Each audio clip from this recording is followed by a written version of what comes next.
Hello and welcome to the R&B Podcast. I am one of your hosts today, Miss Regina B., joined by my lovely co-host, CEO Brittany Nicole. Today we wanted to touch on one of the subjects that affects a lot of us, especially in this economy. Today's date, we all have so many things that we have our hands in, especially being a business owner. Yep.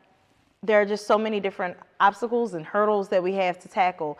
And I would say that one of the specific things that's always a hot button issue is whether or not, as a service provider, you should ask your clientele about what their budget is before tackling on a task. How do you feel about that? So, for me, I have multiple different platforms. So obviously it's a little different for each one, but I would say it really depends if you want to capture all of your retention when it comes to clients, I suggest to ask what their budget is just so that you have an idea, because first of all, it eliminates wasting time. Right. If your budget can only accommodate a certain amount, then there's no need for me to run down these services that are $5,000 and $10,000 outside of your budget. And it also gives me an idea of what you're willing to spend, so that I can also customize what I have available to fit your needs and to also help you achieve those goals. Right. Yeah. Especially because a lot of times I feel like clientele is not aware that you can modify things, right? It's not all or nothing. They believe that everything has to be one size fits all. It's not a menu that you just order off of. Right. For example, with me and the clothing and things of that nature, someone will come to me with a photograph of a dress, and it could be a beautiful gown, and I can tell by the picture that it's custom crystal beaded and things of that nature. That fabric can easily run you $250 to $350 a yard. Now we can get something that will still give you that idea, that look, or something like that, with another fabric that will only cost you about $35 a yard, but it all depends on your level of communication. No, I'm trying to help you. You came to me for service. I'm trying to help you get the biggest bang for your buck. I want to know what is your desired spending amount. Right. Whether, and no, it's not like, oh, this is what you can always just afford. Sometimes you can afford more, but you may not be desiring to spend that much on this particular thing. So it helps me to understand what's the best recommendation. They don't understand that it tends to help with the communication process. Yes. We can really nail down the product that's going to be the better fit for you. Because as a service provider, it's never my goal to spend every dime that you have. Right. It's to make sure that we're figuring out what you have and I'm meeting that need as best I can. Getting you to wherever it is that you need to be. And on that note, I also do want to touch on turnaround time, right? What are those expectations? I guess, how do you set that expectation with a client when you're taking them on? People really believe that when you patronize a business, that their services, their structure, whatever the case may be, is on the client's time. And it's not. Absolutely. Because you may need something done rushed or in a rushed process. First of all, you need to even make sure that this is going to fit what you're expecting, because it may not even be possible to be done. I will say that back on the idea of timelines and things of that nature, how do you feel about creating boundaries as a business owner? I think that boundaries has become such a common word these days, right? Where people are becoming more aware of mental health and things of that nature, where we've got boundaries with our jobs, we've got boundaries with our friends, our loved ones. But sometimes, especially as a Black-owned business, those boundaries become, a little bit of muddy waters. So how do you feel about that? Yeah, I feel like boundaries are necessary in any category of life, period. They're healthy, they are protective, and of course we protect our businesses in other facets through insurance and things like that, but we really have to, as business owners, protect our mental, protect our access. Accessibility is key. Like, that's another Black-owned business problem with these boundaries, because it's very much understood that a white-owned business, an Asian-owned business, even a Latino-owned business, that there's business hours. You don't work on Saturday, you don't work on Sunday, business hours cut off at a certain time. Right. It's almost as if when we try to enforce these boundaries or set these boundaries in the first place, that there's an eye roll and a sucking of the teeth. I agree. That comes with the fact that we have this structure, almost as if we're not supposed to operate that well. We're expected to be a personal valet service because we have the right that they're handing over their hard-earned money to us, and we have to be more or less a valet service for whatever it is that we're doing. Because you didn't answer their text that they sent at 11 p.m., it's not acceptable, and they don't respond. Whereas for one of these other, existing businesses, they're perfectly okay with respecting Right. those boundaries. But I don't And know. it's almost as if they prepare for it. They don't even have to be told. Right. It's like if we look up a company that we know of, we're automatically going to Google to see what time The do they business open, hours. what time do they close, so I can align with protocol. Exactly. With us, it's like there's an attitude or there's an issue or there's pushback. That you got to figure it out around whatever I have going on. Right, right. And it's almost as if, you know, we're not expected to operate on a functional level in that fashion. And on that note, we'll be back shortly.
And welcome back.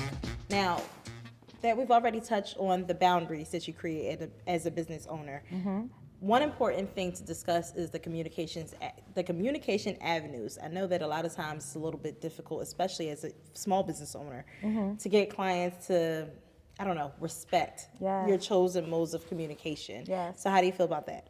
Child. Look, I say that for everything, don't I? No, but it's a real thing. Yeah. Like, it's really a real thing. And just once again, like, even what we touched on about boundaries and things like that, it's just like when you patronize a business and you want the best service and you want a quality product or whatever it is you're looking to get out on the receiving end, please, please, please respect the flow that's presented to you of business, because I promise you it was put into place so that you could have the best and most, you know, fun experience, the most pleasing experience. When clients try to go around that or try to create their own flow, that's where there's issues, and then they try to turn around and blame you for the issue. Right. Right. So I know for myself, I know it's unorthodox for a business, but I always said that I prefer communication via text. I don't want you to call me. I want you to email me.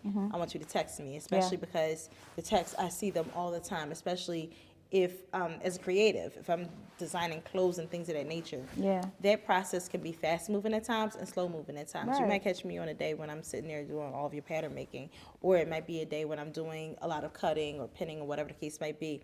If you have an idea, I always prefer for my clients to tell me right away. But I'm not always available to pick up my phone. However, text message, my watch, they pretty much always blow. You know, so it's always a matter of me being able to take my time to go ahead and read through what you have, and then I can always refer back to it. So even if I'm busy and I can't respond to you right then and there, it's something that I have right there in writing always. I don't have to worry about missing notes or misunderstanding a conversation or whatever the case might be. It's very, very simple and clean and clear. Yeah, and I think it makes perfect sense because, first of all, you do a job that requires your hands.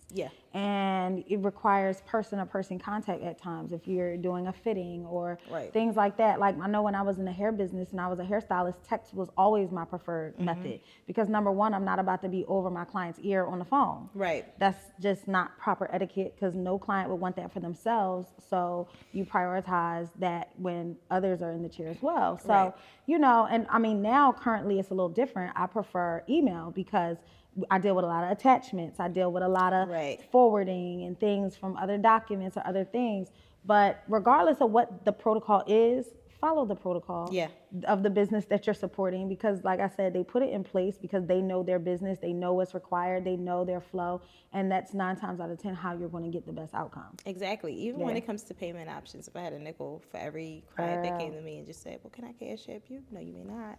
Okay. You can pay through the portal that I sent you. Right. Take Visa, Discover, Amex, whatever it is you got, we'll take it. And if you want to pay cash, you can do that too. But we're not doing Amex because with cash, I can send you a receipt through the what? Through the portal.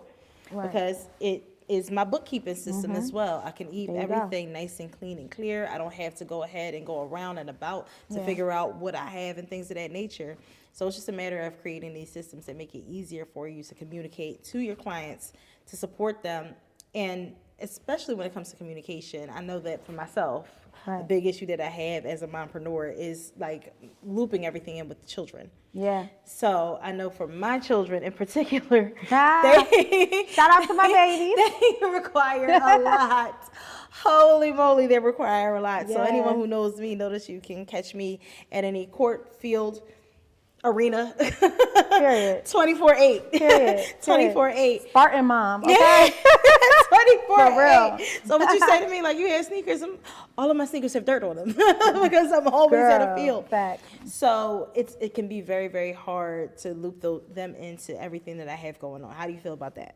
I mean, I just talked about this on at an event I was at. So it's definitely a constant topic that comes up just in general, like managing mom life, business life, family life. It's a real thing for anybody that's running business. And so for me, because I've been an entrepreneur for so long, I think my kids have learned and just adapted to the scene and the space of mommy is with a client, mommy's talking to a client, mommy has a client. And even to the point where they sometimes get involved in the business, like, mommy, did you charge that client? Like, so, you know, there's definitely a flow that has to be put into place with like anything else that we do as moms. Schedules, systems, all of those things are our best friends, regardless of what they look like from person to person. But for sure, like communication is a big deal because I think the more that you involve your kids and you let them know and see and feel and touch what you're doing, they receive better when you have to shut things down and be like, hold on a minute. You know, there's still going to always be pushback because no matter what you prepare your kids for, children, they period, always feel like whatever they have going on in their little world is top of the priority of everyone.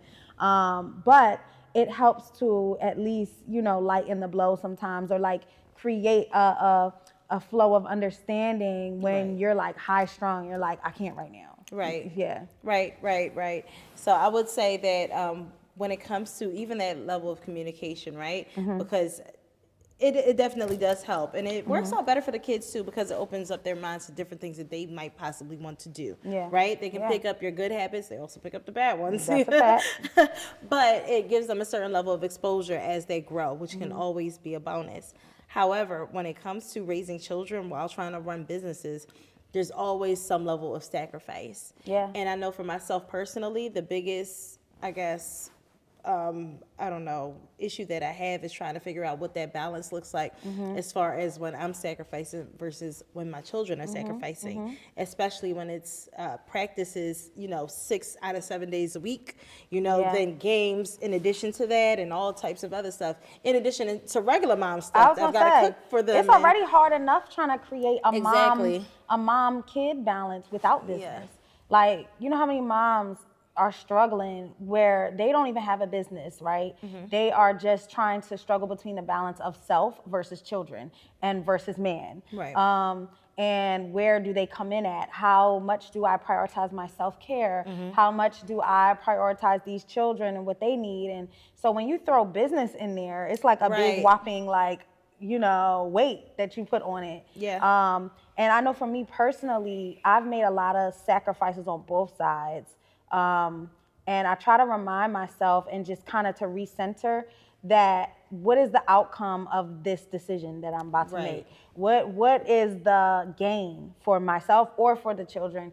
And how important is it, and how is it going to affect us long term? Right. And so sometimes, you know, if it's a sacrifice for the children, if it's a sacrifice for myself, it's usually weighed upon is how worth it is it, you know, for either party. So absolutely, it can definitely be difficult to find that balance for sure. I do know that sometimes you kind of hit that wall when you're not quite sure if enough is enough or if it's never too much, you know. When it comes to growing your business, when do you scale back? Do you add on some more? Is it becoming too much and it's time to move away from it, or is it just time to pivot? You know, I know especially coming off of, even though COVID, my goodness, we're already 5 years out, right? It feels like it was just yesterday. We're still feeling the ripple effects of that. Where so many of us, our business grew and boomed through COVID, you know? I was one of them. Same. Like that's when I finally buckled down and got my site and started doing everything else. But then the after effects when it came to the supply chains, and then also now with the economy, people are just tight on their purses and things of that nature. How do you know when it's time to just say, you know what, this isn't suiting me anymore, or it might be time to pivot? So for me, I would just say I've always maintained a space in entrepreneurship, and I learned this kind of early on, to have multiple streams running at a time for this purpose. That way I don't ever have to, like, for lack of better words, trash a space. I can put it on a shelf and I can pick it back up when the time and the space is more fitting for it, or where I mentally have the capacity to deal with it. Or whatever the case may be. But as a full-time entrepreneur, and this is something that I know other people deal with that do entrepreneurship full-time, especially for a long time, we're almost locked in. Because what I look like going to somebody's job and putting a resume, and they can be like, where you been at the last how many years? So I would be super overqualified by experience and knowledge at this point for some things, but I would be super underqualified for other things, and time, and just gaps of time, and just things in the traditional workforce. So for me personally, when I consider pivoting, when I consider, you know, putting things on pause or picking certain things up, I really don't have a choice but to reassess that platform constantly, because I don't have another option besides to push what I own and what I have access to. And that's a very good point that you make as far as the resume gaps. For myself, a lot of people know that I was a stay-at-home wife for many years, ever since my son was 2. And then over time, I wasn't interested in taking on clients so much. I know that you've cursed me about that many times.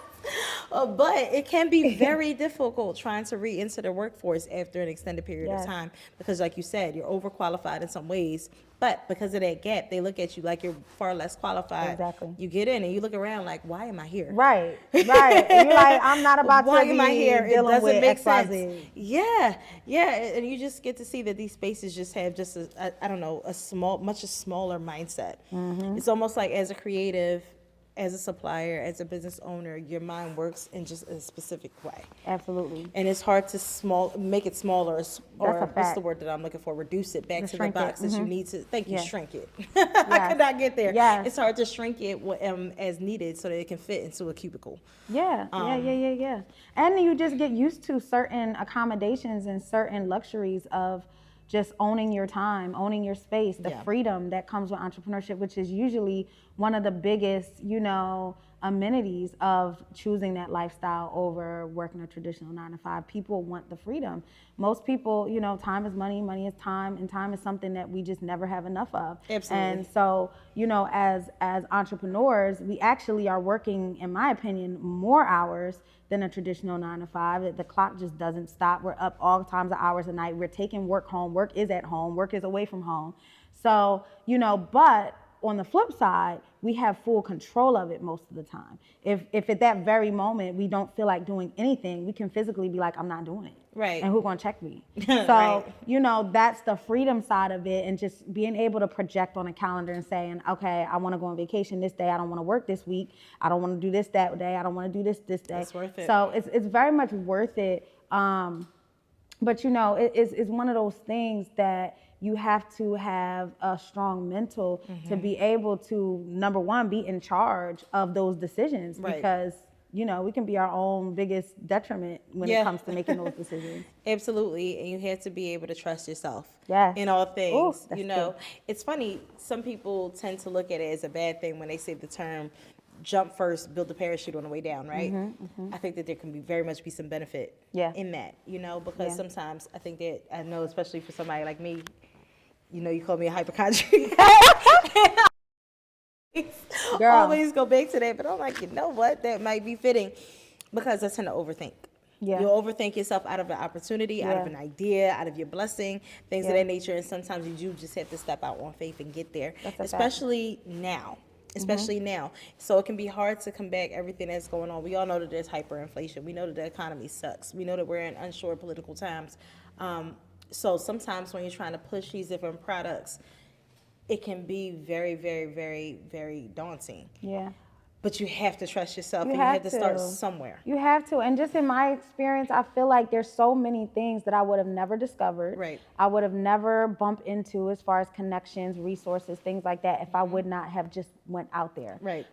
Because a lot of things is faith-based, and a lot of things are assignments from God, and is a part of our purpose. Right. And just the fact that we trust that initially without knowing all the answers is key to that tennis match back and forth of what he has for us and how it's delivered to us in live time. Because so many times it's like, I'll go to an event or I'll connect with a certain person. I have no idea where this is going. I have no idea what I'm going to discover at the event. But on the back end of it, once I come home or once I'm off of the call, I'm like, wow, I didn't know this person did this and that, or I didn't know I was gonna, you know, be able to connect with this. But talk about it. That's why it's important to kind of lean in and not be afraid to engage with people, right? So I think that a lot of times people end up being on the far right or the far left side of one pole, right? Where they want to go out and engage with people for the sake of networking, or they're like, leave me alone, I don't know y'all. Right. You have to be somewhere in the middle. Intentional networking. I'm very, very, very, very intentional about energies. You know, you can feel somebody's energy oozing off of them. You can tell when they're a warm person, when they've got environment energy, and I've got no problem with leaning in. You know, if I have something I can offer, I'll do it. You know what I mean? If I don't, I can't help you. Right. But I think that has served me far more than being standoffish, because somebody else's intentions might not be where they are. Right. You never know how the next person can help you change your life or improve whatever situation that you have going on. Right. So even, I know that I relate everything back to my kids, because that's your life. That's my life. That's life. That is my life. Morning, noon, and night, honey. Listen, I understand. 24/7 sports mom.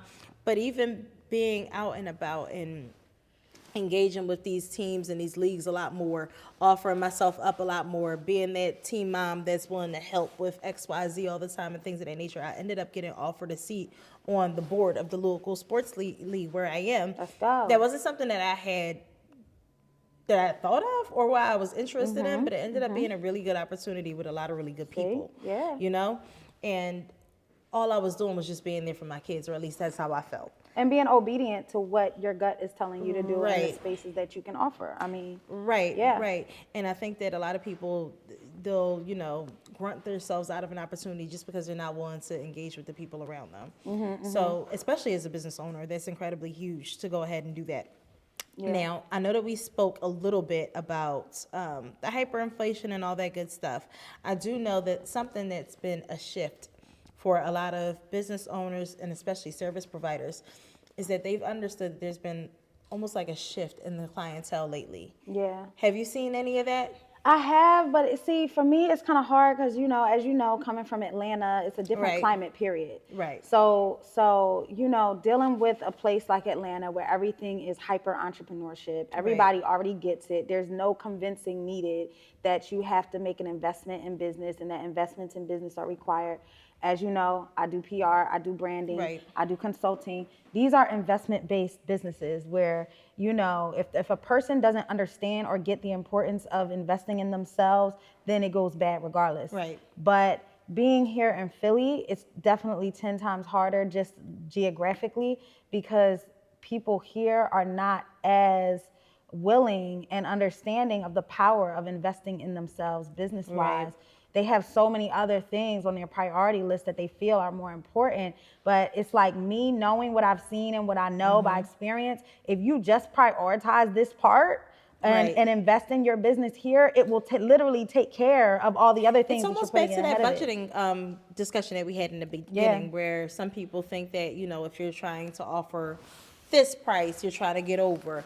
Yeah. Same way as it goes with different services and things of that nature, where everybody just, it's almost like this assumption that you have to be out for me or after me in some way, shape, or form. And again, that does not exist with a lot of these bigger businesses, right? Yep. It's just that I have this service and this is what it costs. If you want to go to a law firm to have them work out your business deal, you understand that that is your service and it's necessary for your business and this is what it costs. Only place where you think that they're trying to get you is the car dealership, and they probably are. But when it comes to our businesses, there's always this idea of, you know, it's almost kind of like when you go on vacation and all the little men are at the, you know, at the different tourist attractions and they've got their little trinkets that they're trying to sell you. They're trying to, like, and they're like 40 American, 40 American. Dude, you can have $5. That is what you get. So it's like they think that that's what you're doing, and it's just not the case. Yeah, man, it's tough. It's tough, especially when, you know, these clients are coming to you in the first place for your expertise, your advice, your guidance, and then in the very same token, they're skeptical of it. I mean, I understand it because there's a lot of trauma, there's a lot of scamming, there's a lot of things happening, but I think it's something that each person, especially in business, needs to just sit with themselves first before you decide if this is a route you're going to go. Because if you do decide you're going to go a certain route to seek a certain type of service for yourself, whether it's personal service or business, please be okay with your own decision. Because a lot of times people are hesitant in their own right, like has nothing to do with you, has nothing to do with the business. They have their own hesitations, their own anxieties, their own issues that they have not fully hashed out and dealt with. And then it's projected onto you when you don't have all of the soothing processes, answers, and coddling that they're looking for on a business end. Choose it's your like, choice and be okay with it. Right. Like, you know, I love a good Sex and the City reference. Period. I remember when Charlotte, she had gotten married and she decided to stop working. And, you know, she had like some nice job for an art gallery that she had done forever. And when she was leaving work, she was just, everybody wasn't actually even judging her. It was her own projection, thinking that everybody was judging her because she had became one of those women that was okay with just being a wife, right? And she's yelling at Carrie, I choose my choice, I choose my choice, I choose your choice. She's like, good, then have your choice, bye. Right, you know? And it's almost kind of like you have to have that mindset and actually deal with it. Because people are so concerned with pretty much anything, honestly, when it comes to businesses, when it comes to work, when it comes to everything else. A lot of times we're not comfortable enough with what we want. Right. And we're more concerned Yes. about what it looks like to other people, especially in this social media age, my God. We're so concerned about what it looks like. Too much validation given to other people. It's just ridiculous. It's ridiculous. Way too much. Yeah. So on that note, we're going to stop there and we'll see you soon.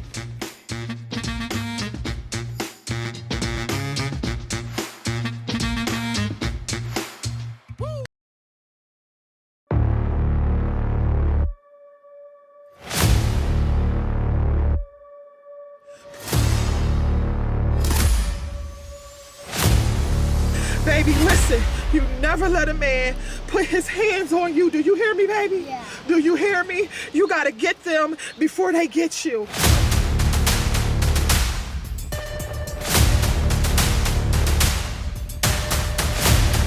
I'm gonna keep my eye on him, Mom. Yeah, I'm gonna watch him. definitely keep your eye on him, honey. You better get him before he gets you. Yeah.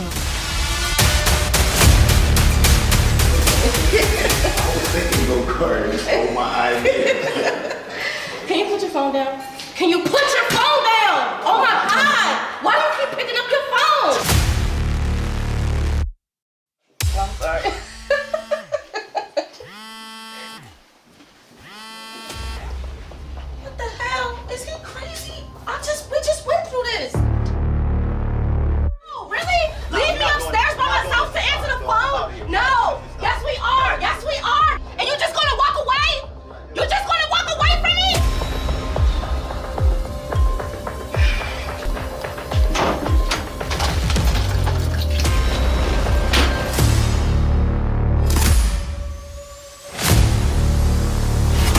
can't have you.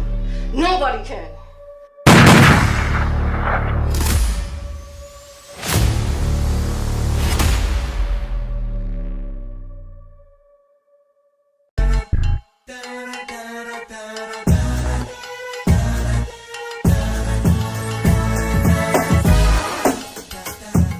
What up, though? It's your girl, Miss Lyric, aka the Beautiful Beast, and I'm excited because they are putting your girl on TV. You will be seeing this face everywhere, okay? All over your TV screens. And I'm looking for people just like you to interview. So if you are a business owner, an artist, somebody that's making a difference in the community, you need to holler at me because I am the people's plug. So holla at your girl, spitting with Miss Lyric. Let's go. Yeah. Thank you so much for joining us, and we're back. So my girl, what we got? Yes, so I wanted to touch on leaning into the chaos, right? With a business, we already know that sometimes things get chaotic, beyond our control at times. Yes. And what we do to rein it in. So I know for myself, I know, again, you always get on me because I don't take clients anymore. However, one of the most difficult clients and you're lucky that you're I've ever busy. had. Let me just say that. You so lucky by the grace of God that you are busy. I know. Like extremely busy, because if you weren't busy, I would be so on your ass If I right wasn't now. busy, I would find a way to pivot, but we'll come Period. back there. Okay, I We'll feel a come little back better. there. I feel We'll a come little back better. there. I Yes. feel a little better. But I would say that one of the most difficult clients I've ever had in my life was my own sister. Family. It was my own sister. And to this day, she still asks me, like, will you ever take me again as a client? I said, hell no. Oh Hell my no, God. right? So Was it big that bad? thing, it was that bad, plus tax. Let me hear it. So as a creative, I think that people tend to forget the fact that we are creatives. It's not just like a regular plug and play business where you can order something off the menu and that's it. Yeah. You know what they say? I'm an artist. I'm sensitive about my shit. About my You know? shit. I'm sensitive. Yes. Okay. So if I'm as a designer, the one thing that I hate is for someone to bring me a picture and they're like, this is exactly what I want and that's it, right? Yes, I want that picture to be inspo, but I want us to work through a design that's going to work well for you. Make it your own, make it perfect, make it special. You could go to some tailor that don't speak English on Fabric Row, and they can give you that picture verbatim. You came to a designer, let me design. And can I just interject real Yeah. quick? Because first of all, let's not talk about the fact that we're not going to plagiarize in fashion. Yeah. Like if I'm a designer, I'm not about to make a replica. That in and of itself, it could be perfectly amazing Right. how you're bringing it to me, but I'm still gonna put my sauce on it. I'm still gonna switch it up, Right. because it has to be my own as a designer. Right. Like, you came to me, I Yes. wanted to feel like me. right. So anyway, my sister wanted me to make her a swimsuit for vacation. And she kept getting on me. You know how all us women do. We swear that this is an issue, that's an issue. I Yeah, need this yeah. to not show, and that's da-da-da-da.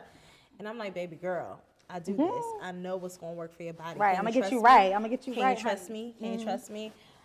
I kid you not. Every step along the way.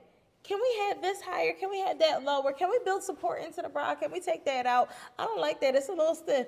It's a little loose. Can we add elastic? Can we take the elastic out? Girl. Can we add a peplum? Can we take it out? I've never done so much work on a swimsuit before in my life. In life. Before in my life. Oh, poor baby. This is about 10 years ago. You said you still ain't taking that back. And I won't. Like, girl, you better pull that timeless I sweatsuit out won't. that closet. That's And what you I gotta do. won't. She is the reason why I worked it into like my actual contracts. Everything that they get via email in the beginning that states, okay, this is what you're getting. Oh, this is your cost. Lord. Everything else that it specifically states that, we'll work together to create a design, Yeah. trust the designer throughout the process and things of that nature. Right. I kid you not. Like 2 years, if even 2 years after that, I made another swimsuit for my other sister. Same thing. She's like, I got that. I said, trust me, I got it. And you know what she said? Okay. Right. I And picked the fabric. I made Totally the entire different. style. Totally different, yeah. Process. This is great. Day and night. Perfect. I said, she was like, I want one like that. Can you do me?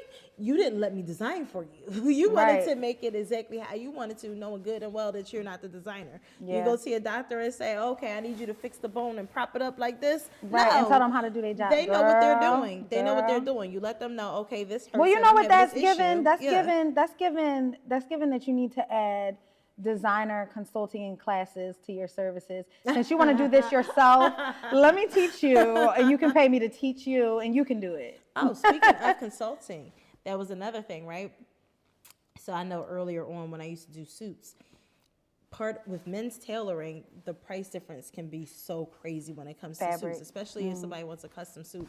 Aside from Prime, Prime is a little bit of a unique beast, but if somebody wants a custom suit, they can get to be very, very, very pricey, especially if you want like a nice Italian wool and things of that nature. Yeah. Somebody who knows what they're talking about, somebody that doesn't know what they're talking about, they're going to hear wool suit. Oh, it's not winter. What? You know, Yeah. but someone who knows, who understands suiting and things of that nature, they know that they might have like a nice Italian crepe wool for the summer. Yeah. And it might be $500 a yard. Right. But they don't really have that stuff in the Philadelphia area. So Right. anytime when I needed to find something like that, I would need to travel to New York, to the garment district, to go ahead and pull swatches and things of that nature to pull it back. Period. And I had to introduce a consultation fee. That Yeah. consultation fee was somewhere around $200 just to figure out what we want for your suit, because I have to go to New York, to Manhattan.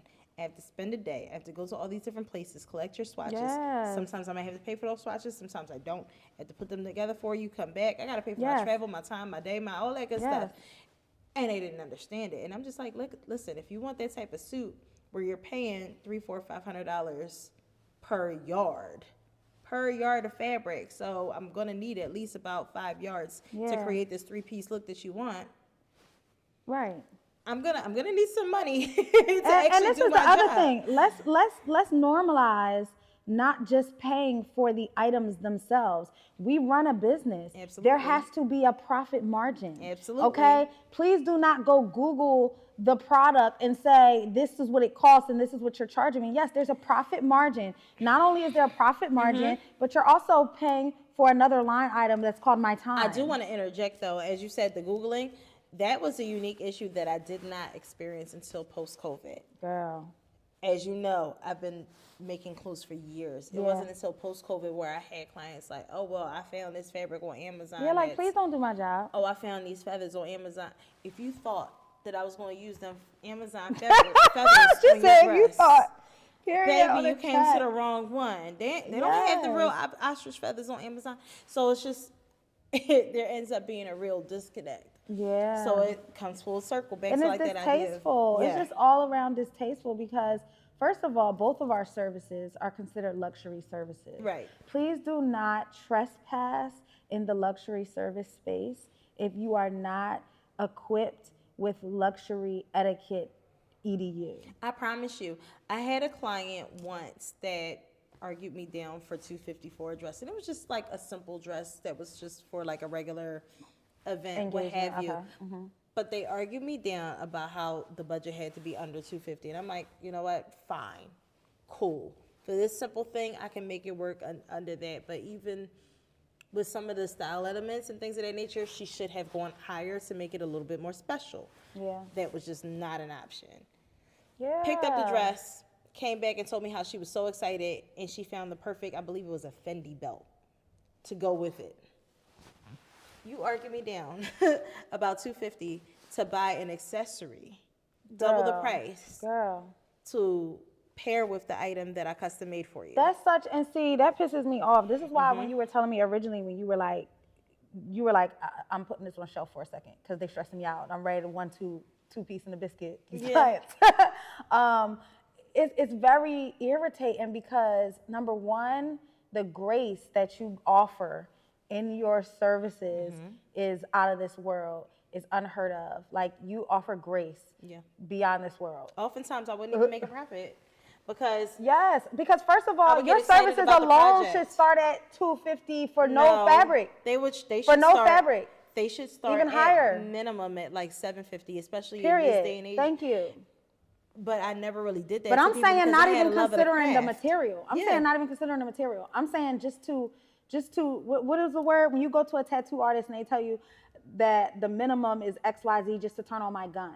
Yeah, Just to turn on my machine. gun, this is the Yeah. minimum before I even look at your tattoo and what artwork you're looking to get. Then we talk about the dynamic of how difficult or easy the artwork is and we price it. Before I even price it, to turn my gun on is this price. And for Oh, I you agree. to turn my sewing machine on, flat rate period. Then we could talk about fabric and service and time and hours and add those line items.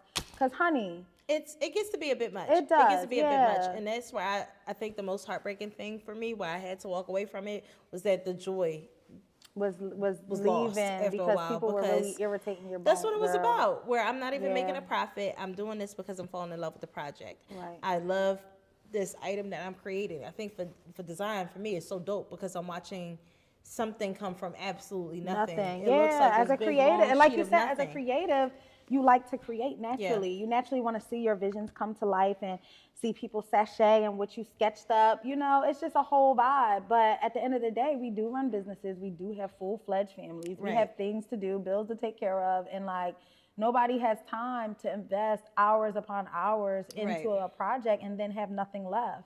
And again, it comes down to finding that balance, right? Yeah. Because I've had people nickel and dime me when they were only paying $300-400, and then I've had people that were paying $1,500.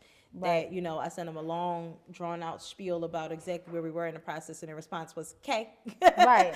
You know, No problem. But Exactly. that's And those are the also clients very that much are a thing. refreshing. A lot of times, the people who pay less money end up nitpicking far more Being than the the people ones that, that are want the paying most more money. customization. That's a fact. I've experienced the same people, thing. It's almost like people assume that because they're paying a higher price, it automatically requires a certain level of respect. You know what I think it is? Yeah. Because I've experienced the same exact thing in a different industry. Obviously with PR, I've experienced the same exact thing. The clients who haggle me down are the ones that are the most nitpicky, the most Right. have the most complaints. You know what it is? They don't need to be on our phone in the first place. I agree. They are living outside of their means. I agree. And it's the anxiety that they're spending their last that is nitpicking at themselves. Right. And they feel like they have to make it in their mind worth whatever they sacrificed for their last. Right. And that is 100% ghetto. Let me just explain that. No, for real. Like, Talk that's about it. Girl, when I say it is just straight, I don't know another better word to use, but Yeah. that's so ghetto. I used to hate when clients would call me and be like, yeah, I really need this to work because this is my last. I'd be wanting to refund their money. Like, baby, let me help you out. Yes. Take this money back because what you're not about to do is put the pressure on me. I have. For what you... I have. I have. Facts, though. I have. Like, it's a That lady real stressed me thing. out so bad. Her daughter called me. She said, "Oh my God, can we please?" I said, "Oh." She said, "You sent my mom her money back." I did. I absolutely did. Right. I had already been 75% through the dress, and I said, "You know Ooh, what? child. Oh, they pissed you off. You know what? It's not worth it." And I sent Yeah. her every last dime back. It was a Like, whole please don't thing. bring me your personal stress and anxiety because you spent your last. Because first of all, I didn't tell you to spend your last. Second of all, it's ghetto, and I shouldn't even know that it's your last. Yep. Because you shouldn't even be putting that off on me. You talk to whoever you deal with your finances with about that. Don't talk to me about Yeah. that. Because number two, I don't need your pressure. But the last and most important point is that your last or your most or whatever it is has absolutely nothing to do with the quality of my service. And you also don't go up into Neiman's and tell them, "Oh, this dress better work out for my event because it's my last." You go there, Right. and you spend your little check, Right. Put it on Afterpay if you must. And how about, and if it, and let's be blunt, if it doesn't work, your ass still gonna put your body in it and swear you fly because Exactly. it's whatever it is. So let's be clear. Let's really be clear. Exactly. I don't know. It's just. Girl. These are the woes of it all. But with that said, how do you know that it's time to pivot? How do you know that it's time to pivot your business model? Because for me, I struggled with my own business and determining whether or not I needed to pivot or if I needed to let it go, or as you say, shelve it. Right? Shelf it, yeah.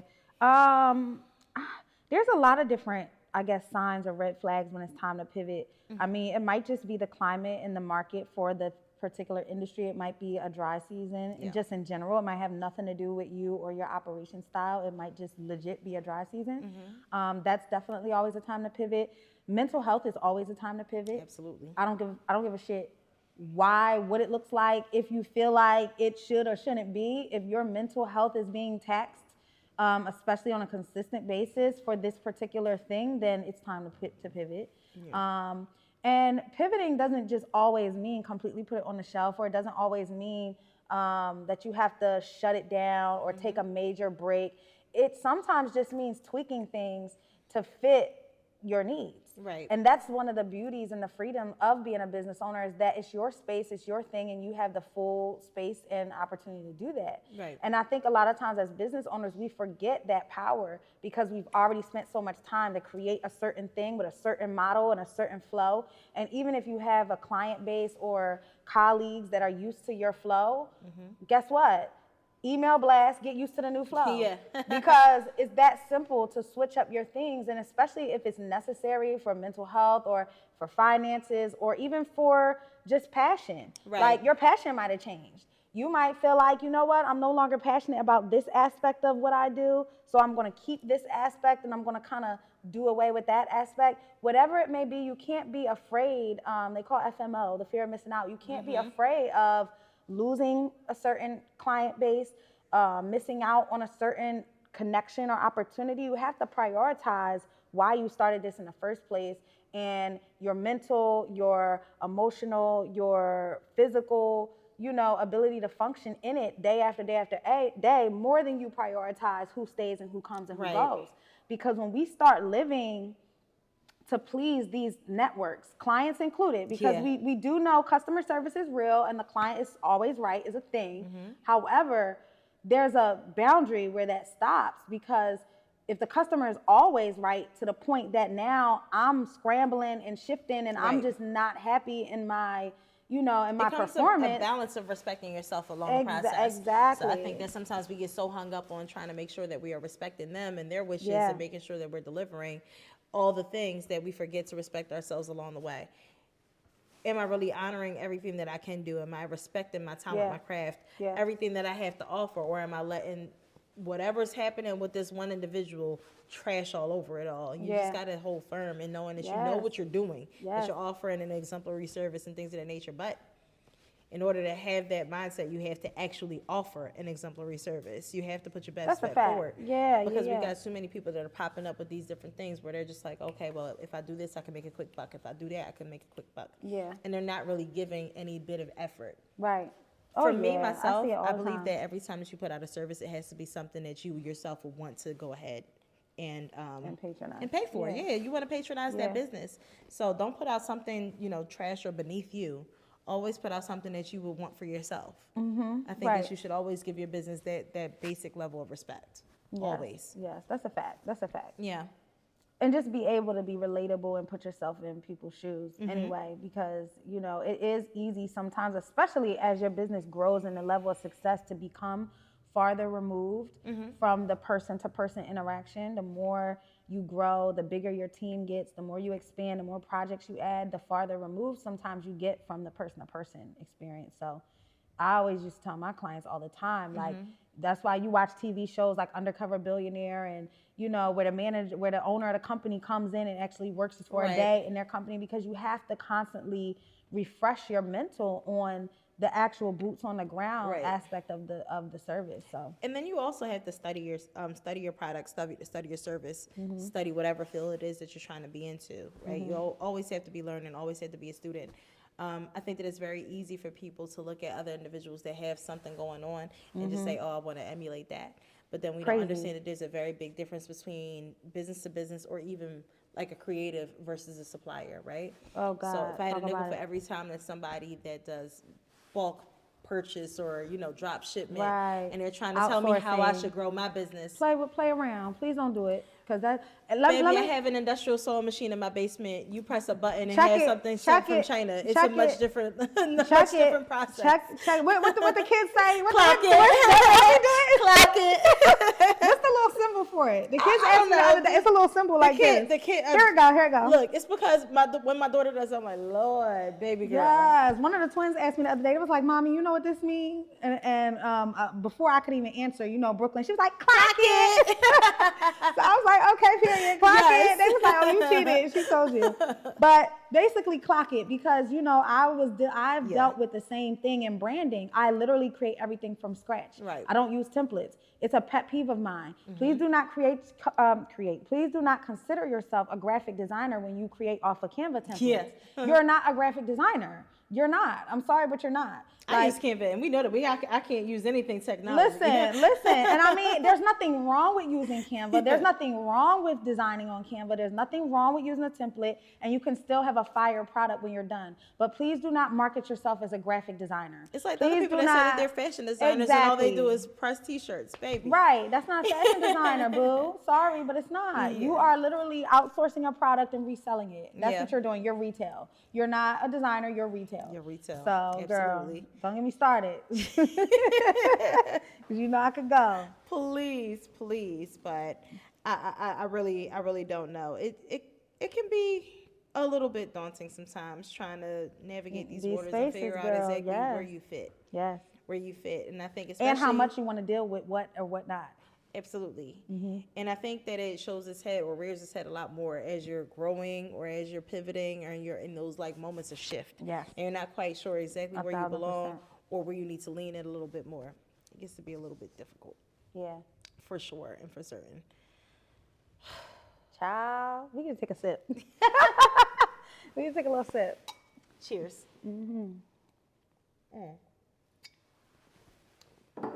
But in all things, when it comes down to your business and you want to keep afloat, the biggest thing to remember is that you've got to figure out how you can maintain a position where you're always filling whatever need it is that you have, right? So whether you are a supplier, retail, whatever the case might be, there's always a need. And that's how you kind of navigate and keep yourself afloat, especially in a time like this, right? So right now, people aren't necessarily spending, thousands of dollars on a prom dress like they maybe used to. Yeah. But they still have certain needs that they need to fill, and it's important to just try to figure out exactly where you fit in and things of that nature. So, how would you adjust to times like this when people are a little bit tighter on their purse strings, so to speak? I would just say, and this is something I've kind of always done, and this goes back to like the whole stay ready so you don't have to get ready kind of thing.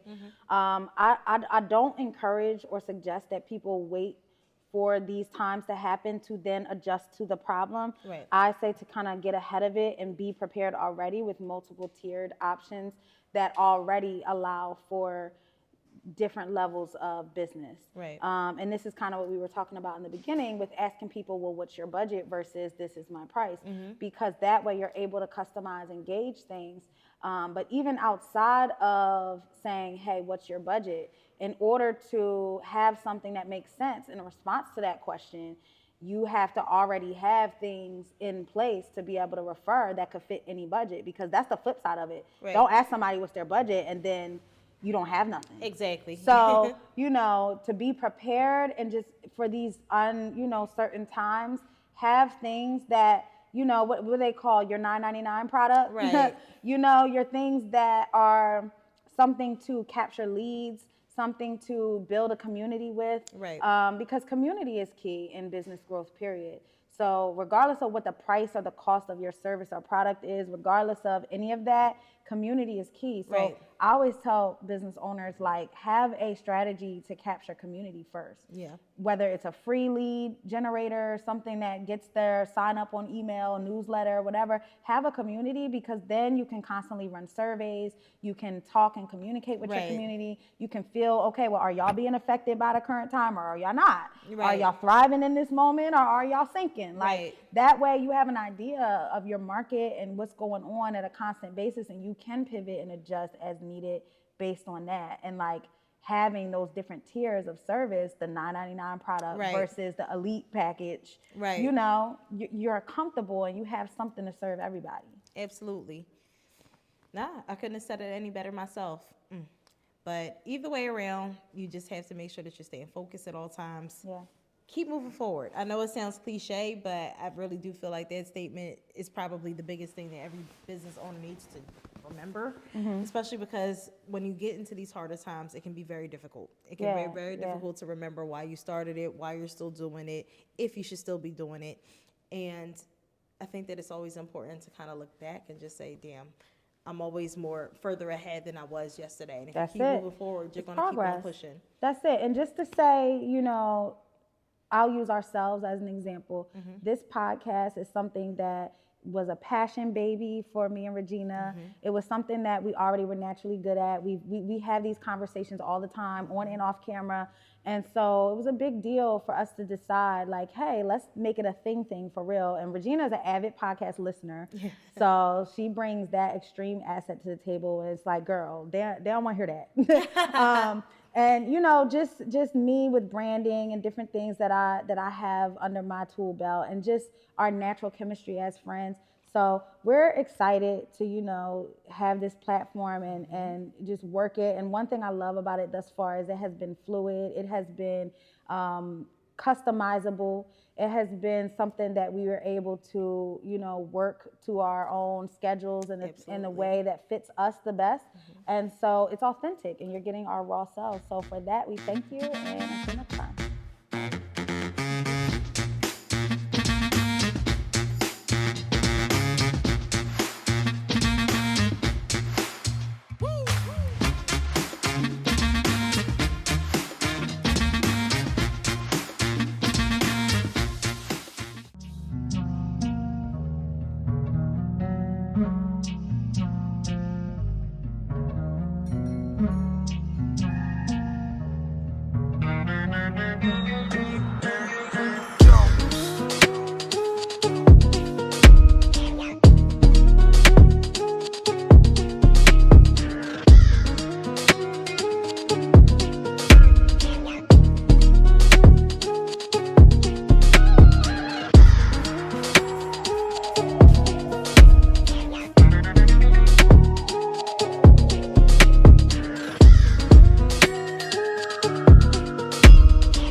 Jones.